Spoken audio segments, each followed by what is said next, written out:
कोई कहता है मैं ब्राह्मण हूँ, कोई कहता है मैं शूद्र हूँ, कोई कहता है तुम जादव हो, कोई कहता है मनाने को, कोई कहता है कि मैं ब्राह्मण हूँ।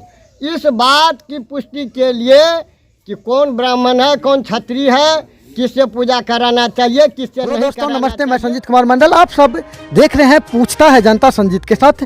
यहाँ पर हम छतापुर गांव में पधारे हुए हैं और ये मंदिर है राधे कृष्ण मंदिर। राधे कृष्ण मंदिर यहाँ पर हम देखे कि ढेर सारा बहुत बड़े बुजुर्ग समाज में एक नई दिशा देने के लिए एक नई सोच से डेवलपमेंट कर रहा है। कहा गया है कि जिसके हाथ में शस्त्र हो वो क्षत्रिय है और जिनके हाथ में शास्त्र वही पंडित, वही ब्राह्मण कहने का अधिकार रखता है।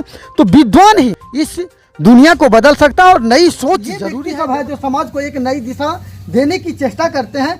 तो चलिए हम सर जी से जानना चाहते हैं कि आपका जो लड़ाई है, आप जो संघर्ष कर रहे हैं, हो सकता है आपको इस क्षेत्र में प्रॉब्लम आता होगा, लेकिन जो हमारे आने वाले शिक्षित जनरेशन है ना, इन चीज़ों को उनको समझना पड़ेगा।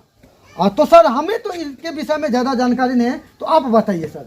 सभा कहने से आ जाता था और ऐसा हुआ था कि वह श्री कृष्ण यादव उच्च विद्यालय बड़ी फुलपरास हाई स्कूल के प्रांगण में जो महासभा हुई थी, तो सभी वर्गों के विद्वत समाज, बड़े बुजुर्ग लोग सब इकट्ठा हुए थे और उसमें दोनों देशों का, भारत से भी तो था ही, लेकिन नेपाल हमारे पड़ोसी देश जो हैं, यह नेपाल के भी लोग थे, बड़े बुजुर्ग लोग, जिसमें उस समय का नेपाल सरकार का शिक्षा मंत्री होते थे बाबू डम्बर नारायण यादव जी, जो सप्तरी जिला से आते हैं, बलिया पसना उसका घर था।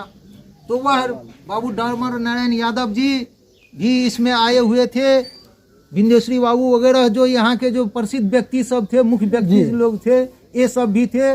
और हिंदुस्तान से भी बड़े बड़े हरियाणा के राव वीरेंद्र सिंह भी उसमें पधारे हुए थे। और उस समय में यह महासभा जो हुई, जिसमें हाल ही में कुछ दिन पहले हमारे भारत सरकार के गृह मंत्री रह चुके बाबू धनिकलाल मंडल, स्वर्गीय धनिकलाल मंडल जी उस समय में इस महासभा में उपस्थित थे और उनकी अध्यक्षता में भी जो है सो यह महासभा हुई थी। 3 दिनों का कार्यक्रम रहा था। 3 दिनों में विचार विमर्श, हम लोगों को हीन दृष्टि से, हे दृष्टि से देखते थे कि ये लोग शूद्र है, सोलकन है, इसके छाया में जाने से जो है हम लोग छुआ जाएंगे, ऐसा कहते। धनिकलाल मंडल जोर से इन चीज़ों को, आवाज़ को बुलंद करने में, और सर जी जो बताए कि अगर सेवा ही करना है ना, अगर पैसा खर्चा करना है तो जिंदे माता पिता में आप खर्चा किए, मरने के बाद कौन देखने के लिए आता है, और आप जो खर्च करते हैं वो मेरे विचार से निश्चित रूप से फालतू का खर्च है। अगर सेवा करना है तो जिंदा माता पिता को आप सेवा करें, जिससे आपको निश्चित रूप से उसका कर्म फल आपको मिलेगा। तो निश्चित रूप से युवा पीढ़ी के लिए संदेश है, ये मैसेज है, आप लोग भी शास्त्र को नहीं अपनाइए, शस्त्र को नहीं, शास्त्र को अपनाइए, और शास्त्र को अपनाइए और अपने ये दिमाग का ढक्कन खोलिए और लड़िए। लड़ना पड़ेगा लेकिन शस्त्र लेकर। महाकाय सूर्य कोटि संप्रभा निर्विघ्न कुरु मे देव सर्व कार्येषु सर्वदा। मंगलम भगवान विष्णु मंगलम गरुड़ध्वजा मंगलम पुंडरीकाक्ष मंगलाय तनो हरि। हम अभी छतापुर धताटो, यहाँ पर कर्मकांड पद्धति, पूजा पद्धति, कोई कहता है मैं ब्राह्मण हूँ, कोई कहता है मैं शूद्र हूँ, कोई कहता है तुम जादव हो, कोई कहता है मनाने को तो वर्ण के हैं, लेकिन कोई कहता है कि मैं ब्राह्मण हूँ। इस बात की पुष्टि के लिए कि कौन ब्राह्मण है, कौन क्षत्रिय है, किससे पूजा कराना चाहिए, किससे नहीं कराना चाहिए, यहाँ इसी के संबंध में हम लोग यहाँ पर बैठे हुए हैं। हम लोगों का समझ है, पहले लोग कह रहे थे कि मैं ब्राह्मण हूँ, जाति से ब्राह्मण भगवान ने ही बनाया है। दोस्तों 4 वेद है, ऋग्वेद, सामवेद, यजुर्वेद और अथर्ववेद। इस चारों वेद में यजुर्वेद के 40वां अध्याय में लिखा है, जन्मना जायते शूद्रः संस्कारात् द्विज उचेत वेद पाठात भय विप्र ब्रह्म जानाति ब्राह्मण। कोई भी इस पृथ्वी पर जन्म से ब्राह्मण नहीं है, न कोई भी आदमी यहाँ पर क्षत्रिय है, न कोई वैश्य है और न शूद्र है, वह कर्म से है। क्या तो लिखा है जन्मना जायते, वेद में स्पष्ट लिखा है कि जन्मना जायते शूद्र, यानी भगवान ने सबों का जन्म शूद्र में ही दिया है।